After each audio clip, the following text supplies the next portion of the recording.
Gambar 16. Yesus disiksa.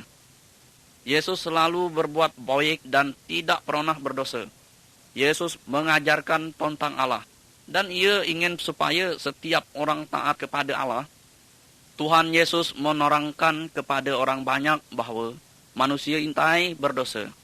Tetapi Soden gusar lalu menangkap Tuhan Yesus. Tuhan Yesus dipangkung, diludahi, dan diuluk. Tuhan Yesus tidak melawan. Apa sebabnya? Sebab Tuhan Yesus rela menderita seperti entai dengan maksud untuk menanggung hukuman dosa kita manusia.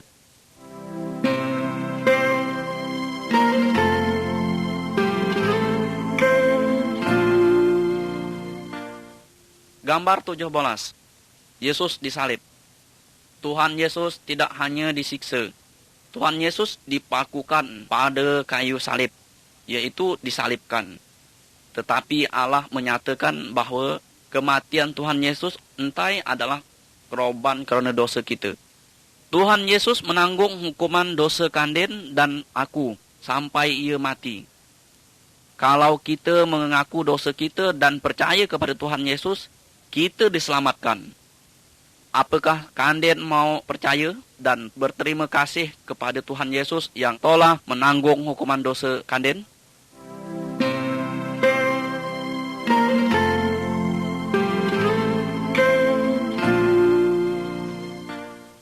Gambar 18.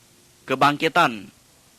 Setelah Tuhan Yesus mati disalib, kaban-kaban Tuhan Yesus mengubur tubuh Tuhan Yesus di dalam sebuah kubur pada bukit batu. Lalu pintu kubur entai ditutup dengan batu besar.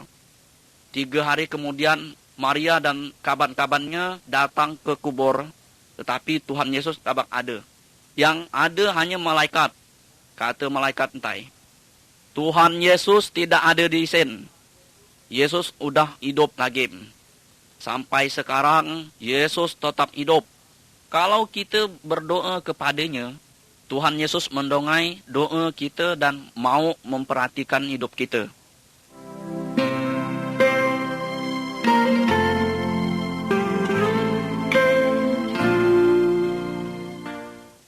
Gambar 19. Thomas. Setelah Tuhan Yesus bangkit dari kematian, banyak orang menampai ia dan berkata dengan dia. Salah seorang muridnya yang bernama Thomas tabak ada waktu Tuhan Yesus hadir. Sehingga ia tidak percaya bahawa Yesus sudah hidup kembali. Lalu Thomas berkata, sebelum aku menampai toleh bekas paku pada tangannya, aku kabak percaya bahawa ia sudah bangkit. Kemudian Tuhan Yesus datang kepada Thomas dan memperlihatkan bekas tolehnya. Thomas percaya bahawa Yesus sudah bangkit kembali. Kerana ia sudah menampai.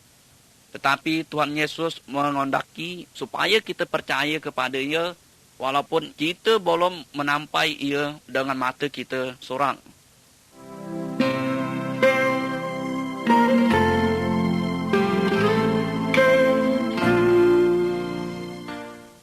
Gambar 20. Kenaikan. 40 hari setelah Tuhan Yesus bangkit, ia mengajak murid-murid ia ke sebuah bukit. Kata Yesus, sekarang aku akan naik ke surga. Setelah aku pergi, kalian harus memberitakan tentang aku kepada semua orang.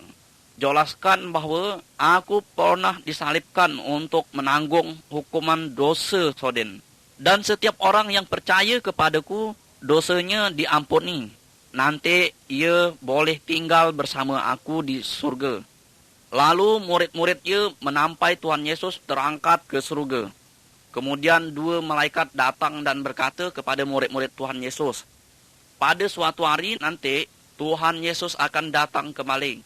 Tuhan Yesus akan mengangkat semua orang yang percaya kepadanya pulang ke surga. Ondakai kalian percaya kepada Tuhan Yesus supaya mati dapat ke surga?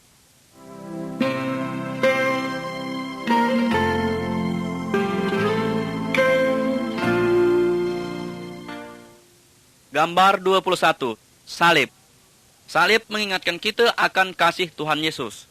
Tuhan Yesus tidak berdosa. Walaupun demikian, dia rela disiksa dan mati disalib untuk menanggung hukuman dosa kita, dosa Kanden dan dosa aku.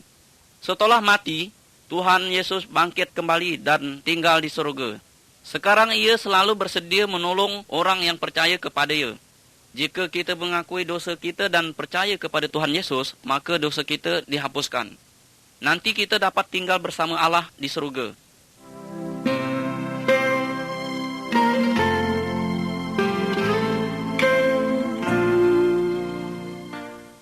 Gambar 22. Dua jalan. Tuhan Yesus mengatakan bahawa ada dua jalan. Jalan yang lebar dan jalan yang sempit. Setiap orang sejak lahir sudah ada di jalan yang lebar. Jalan yang lebar nanti menuju hukum dalam api yang kabak dapat dipojapkan. Apabila seorang percaya kepada Tuhan Yesus dan taat kepada perintah ia berpindah ke jalan yang lebar ke jalan yang sempit. Jalan yang sempit menuju hidup dengan Allah di surga.